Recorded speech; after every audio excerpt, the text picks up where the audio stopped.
AFOL, adult fans of Lego.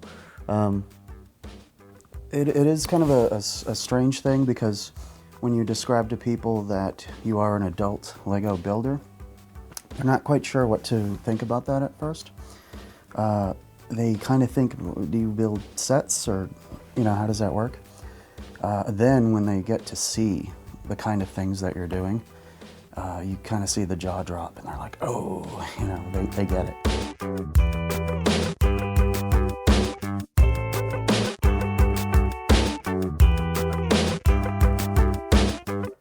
Adult fan of Lego. Well, it's pronounced awful, which I think is hysterical. To me, it means I was smart enough not to sell at least one of the toys that I had when I was a kid. Because there are all these people who regret that they sold their Transformers or their He-Man or their G.I. Joe, and this was the one that I hung on to, because I was like, you know, 25 years from now, I get nostalgic, they'll still fit together with the new ones.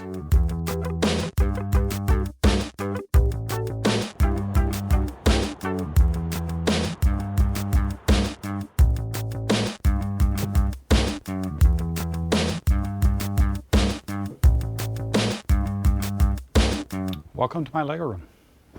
We haven't wasted the money, we've invested the money. And I think that's one thing about the Lego hobby that I try to instill upon younger people.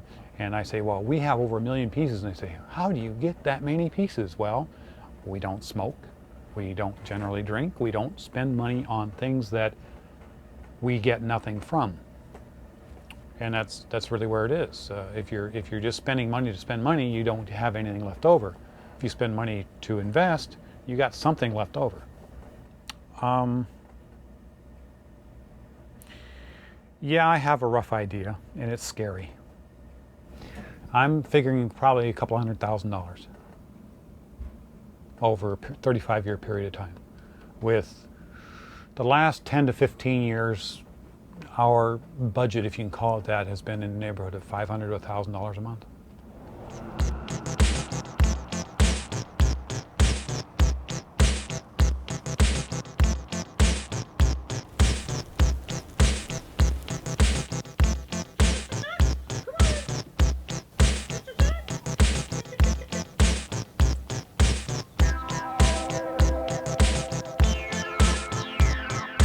It's my escape. I come out here and I just get to imagine a world inside my head, and I let that travel down my arms through the brick and see what comes out of it. I've actually had a big love of Battletech. I used to play Battletech through high school, miniatures wargaming, and just something about that concept of big, giant, clunky robots doing battle was just awesome to me. So I just started making mecha. I wanted to see how I could make the parts work, because Lego isn't very intuitive to, say, organic structures or things which are meant to bend and move. This is, again, before Bionicle. And it was really a challenge to make it work, which of course also appealed to me. Oh, cool, you're not supposed to be able to do this. Well, let's figure out how we can make it work. One thing I'm really known for is doing mechs where it's a reverse knee configuration, or like a chicken walker. That was always a challenge from the beginning, because, you know, Lego is meant to go straight up and down. You put a bend in it, particularly backwards, it doesn't really like to stay all that well. As mecha building, one of the very intricate things about it is you're constantly stressing the ability of the parts. You know, you have like an arm of a mech, and it'll be so heavy, right? Well, if you make it too big for the connection point, it will keep falling off because the Lego doesn't have enough grab or clutch to hold on to it. And so there's always this element of a challenge. What can I do? What can I get away with?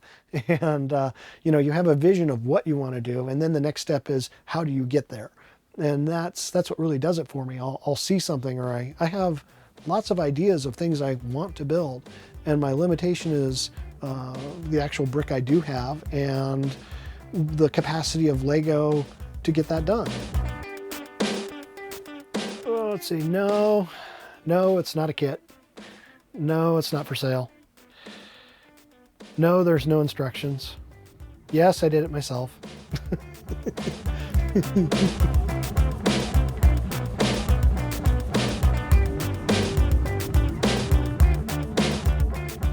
So I definitely had my time when I was in denial and If your peculiarities can survive your adolescent years into college, you're going to be okay. And usually they start to flower in college, and that was the same with me. So by the time I got out of college and into young adulthood, yeah, I was a Lego guy, and everybody knew it.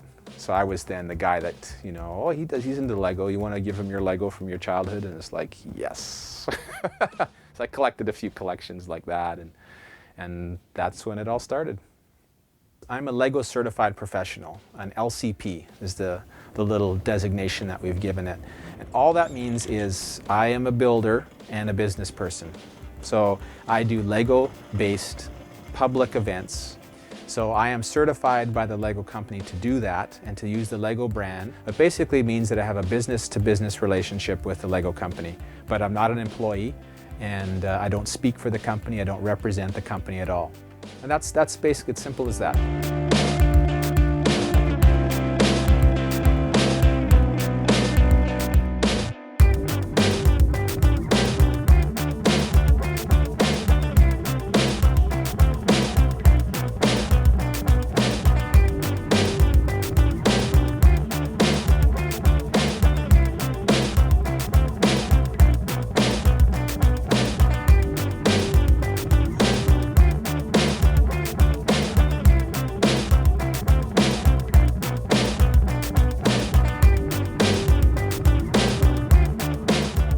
I love doing the public events. The thing I enjoy most about public events is the excitement that people have.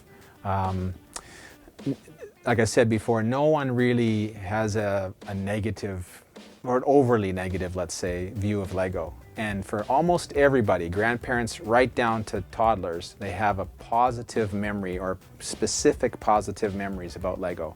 And they share that with me instantly, as though I've never heard anything story like theirs before. And I love hearing them. And you know, even though you've heard the same thing 1,000 times, I still love it. And then there's the excitement of seeing what I built. Of course, there's no question it's an ego-stroking thing. If you have a creation there and people go, oh, that's so cool, how did you make that? You know, that's fun.